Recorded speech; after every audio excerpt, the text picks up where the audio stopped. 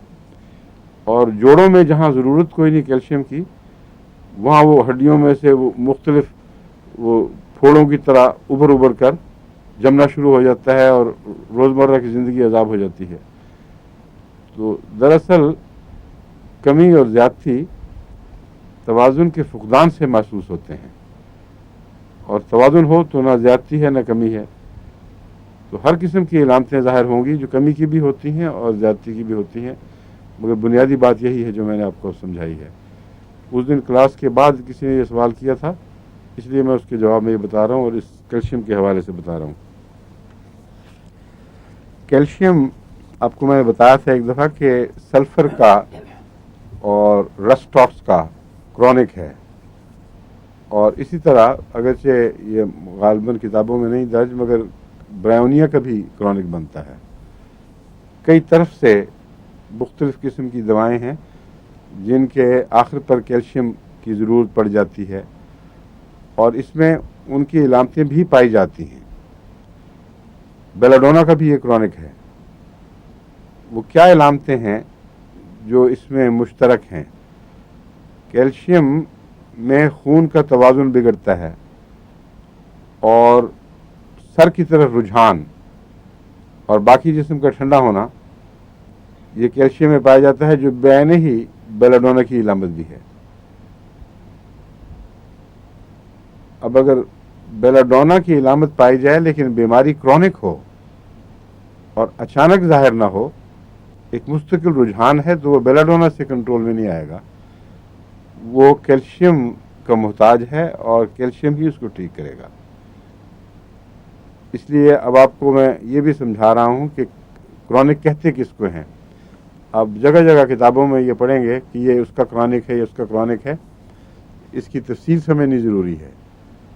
بس کرونک کئی طرح سے سمجھا جائے گا، آگے بھی حوالے آئیں گے. اس وقت میں آپ کو یہ بتا رہا ہوں کہ بیلاڈونا کا کرونک یوں بنتا ہے کہ بیلاڈونا کی علامتیں کیلشیم کے مریض میں دکھائی دیتی ہیں، اور بیلاڈونا آپ دیتے ہیں اور مریض شفا نہیں پاتا، بلکہ وقتی طور پر دورے پر کچھ اثر ہو جاتا ہے، لیکن مستقل ہے وہ بیماری. اس کے لیے لازماً کیلکیریا کی ضرورت ہے. یہ اس پہلو سے آرنیکا کے بھی مشابہ ہے. آرنیکا میں بھی تمام جسم کا ٹھنڈا ہو جانا اور سر کی طرف رجحان ہونا یہ پایا جاتا ہے، مگر جس قسم کی دردیں اس وقت آرنیکا کے ساتھ ہوتی ہیں اور سارے جسم میں ایک بخار کی اور بے چینی کی کیفیت، وہ کیلشیم میں نہیں ہوتی. اس لیے کیلشیم کو ہم آرنیکا کا کرونک نہیں کہتے. کبھی اس کے پاؤں کیلشیم کے مریض کے ٹھنڈے ہو جاتے ہیں اور کبھی جلتے ہیں. اس لیے جلنے کے لحاظ سے جب ہاتھ تلوے جلنے لگ جائیں اور سر کی چوٹی جلنے لگے تو آپ کو سلفر کا مریض دکھائی دے گا. حالانکہ سلفر کا مریض ہونے کے باوجود بعض دفعہ کیلکیریا کا آپ کا مریض سلفر سے شفا نہیں پاتا. سلفر میں آلٹریشن نہیں ہے مزاج کی.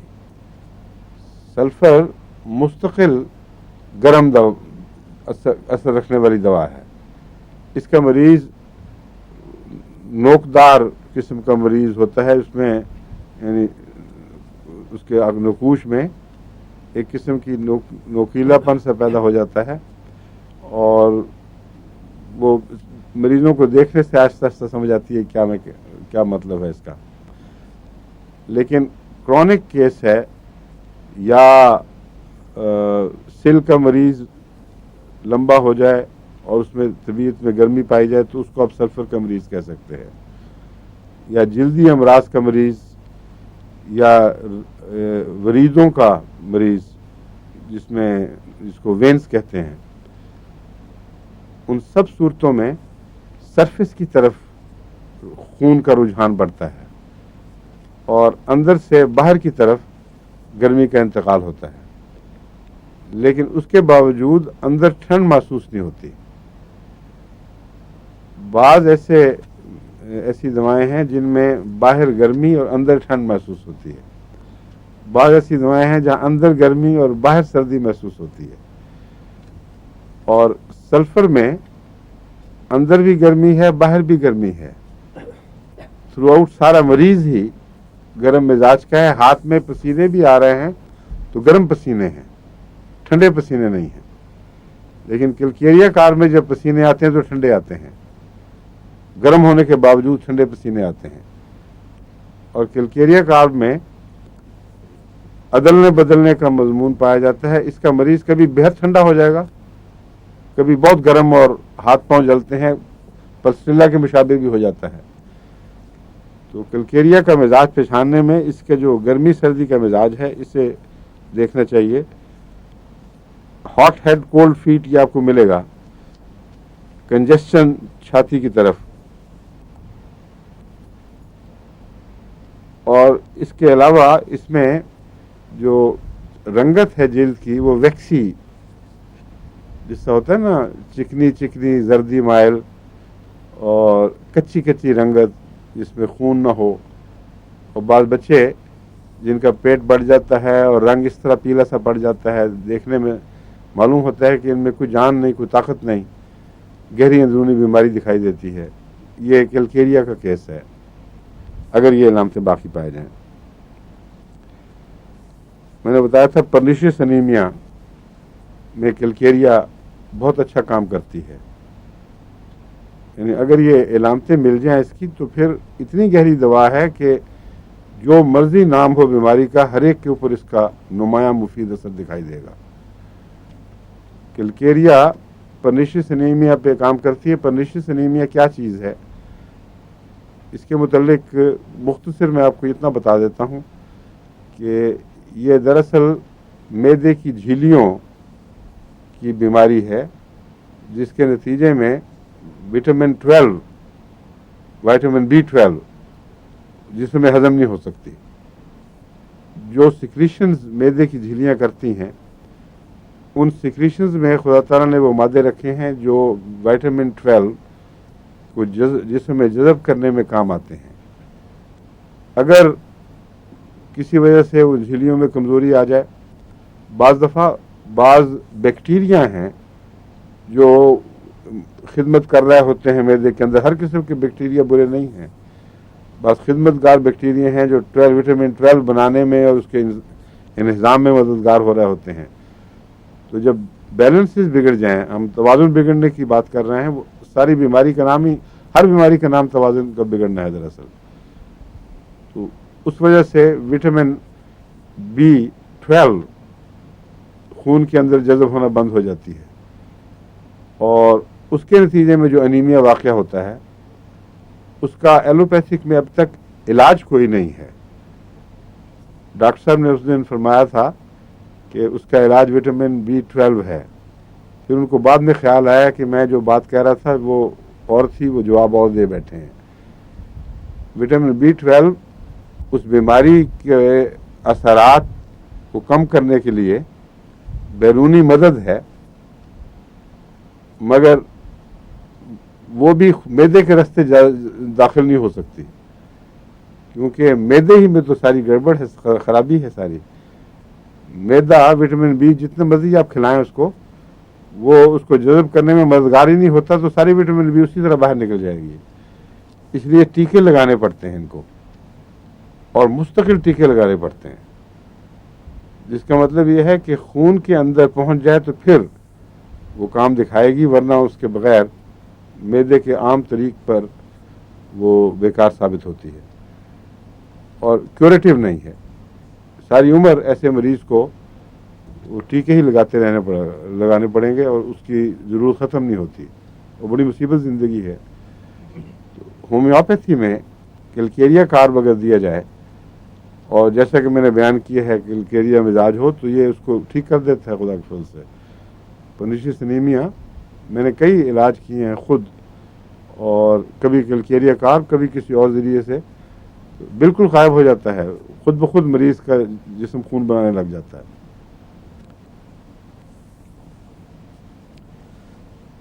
ریلیکسیشن آف مسلز اس میں اس کا ایک عنوان ہے، لیکن یہ ریلیکسیشن ہر چیز میں پائی جاتی ہے.